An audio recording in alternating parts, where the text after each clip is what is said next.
It's that time of year again. Daniel Jeremiah drops his mock draft 1.0. Let's take a look at it and break it down.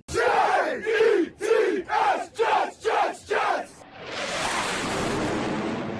Welcome in. My name is Ryan. I'll be your pilot. If you're new here, hit that subscribe button. If you've been here before, welcome back. I love having you here. Boys and girls, I go live every Monday for my live call-in show, so if you don't like what I have to say over here, you can let me know about it over there. And then Tuesdays, we come back with our Talking Jets panel, myself, O'Leary, and Green Bean. So ask us all your Jet-related questions. But let's hop into today's topic of the day, and that is Daniel Jeremiah dropping his mock draft 1.0 for the 2024 NFL Draft. I want to take a look at it. I think it's kind of fun. Daniel Jeremiah and Joe Douglas are very close friends, so it's always interesting to see what he thinks Joe Douglas might be thinking on the draft pick side of things. As far as what his previous mock drafts have looked like in the past from his 1.0 perspective, he did have the Jets taking Zach Wilson back in 2021, and then before they traded up for AVT, he had them taking Travis Etienne, the running back out of Clemson, and then in 2022, he had us taking Kayvon Thibodeau, the edge rusher, instead of the Jets took Sauce at that pick. And then Trent McDuffie, who's a corner out of Washington,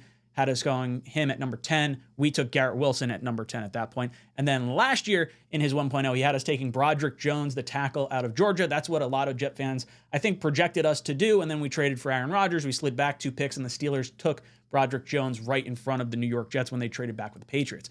So interesting stuff. He's not always right, but it's cool just to sort of take a look at what he's thinking about right now, what players go ahead of us, and what sort of mindset we could be going through here. So without further ado, let's hop into his mock draft. At number 1, he has the Bears going with Justin Fields and trading him and taking Caleb Williams. I think a lot of people are going to have this move, just reset the quarterback clock. I don't necessarily agree with it. I think when you keep your head coach, I get the feeling they're going to roll with Fields and they're going to wind up trading out of the number 1 pick and try to find a way to get Marvin Harrison Jr. But in this one, he has him going Caleb Williams. Drake May going number 2. I think that's par for the course. Everyone kind of sees those top 2 guys as the first 2 picks. He has the Patriots going with Jaden Daniels, the quarterback out of LSU. I really like Jaden Daniels a lot. I think he's a lot of fun to watch. I think from a running dynamic and just zipping the ball all over the place. The one thing I will say about it, he's got 2 wide receivers on that team that are really, really good. First-round talent's good. Top 20 first-round talents in Neighbors and Brian Thomas Jr. So I think there's a potential that this guy could wind up similar to a Geno Smith, where he was benefiting from getting the ball around to his playmakers, and the playmakers just kind of running and getting a crazy ton of yak. So something to keep an eye on here. But Patriots get their new quarterback. There's the Cardinals going Marvin Harrison Jr. I think that could make a lot of sense. They could also go tackle here because of the need with DJ Humphries tearing his ACL at the end of last year. I think he's probably going to be a camp cut once he does get healthy. Then he has the Chargers going Rome Odunze. Ooh, that's a little bit earlier than I expected him to go. He's the number 2 wide receiver off the board. I really like him. He is my number 2 wide receiver. I've seen a lot of Malik Neighbors, who he has going number 6 to the Giants. So that makes a lot of sense there. Joe Alt, first tackle, comes off the board at Tennessee for number 7. I think that makes a ton of sense. That's sort of where a lot of Jet fans have projected the first tackle or second tackle to come off the board. So since the first one came off at 7, that means Fashanu or someone's going to be falling to us a little bit later.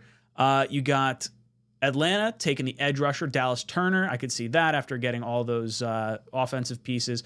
Bears with their second pick taking edge rusher, Jared Verse out of Florida State. And the Jets take Talisi Fuaga.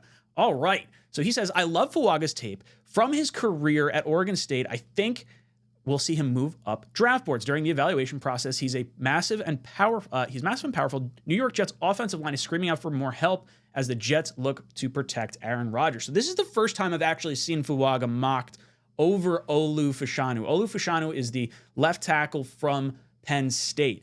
That's where people are kind of projecting him and Alt to be the top 2 off the board. Fuaga, I really like. I'm a big fan of him. I actually spoke about him in my top 5 targets at number 10 video that I released, I think a week ago or so.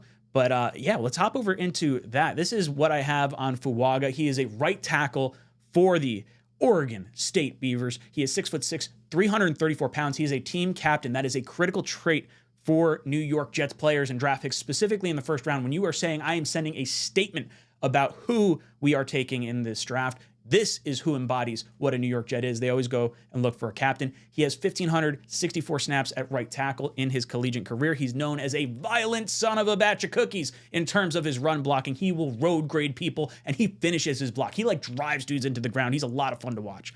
Now, he's going to be playing at the Senior Bowl. This is really cool because we're going to have Dom C and Jeremy down there doing some correspondence for us. So I'm looking forward to getting some interview action, hopefully, from Talisi Fuaga. And we have Jeff Ulbrich, our defensive coordinator, coaching down in the Senior Bowl. So he's going to get a firsthand look at Fuaga. I would love to see him play a little bit at left tackle and see how he does with that dynamic. Now, obviously, if you want to keep him at right tackle, I'm not going to say move him around, but we have a little bit of flexibility on our offensive line, especially if we want to have AVT play one of the tackle spots. You could slide him maybe over to left tackle, or maybe you get a left tackle in free agency in this sort of capacity. I really like Fuaga a lot. Now, he did play the 83rd strength of schedule, so that is why his Pro Football Focus numbers might be looking a little more elevated. This was one of the lower strengths of schedule that I've come across.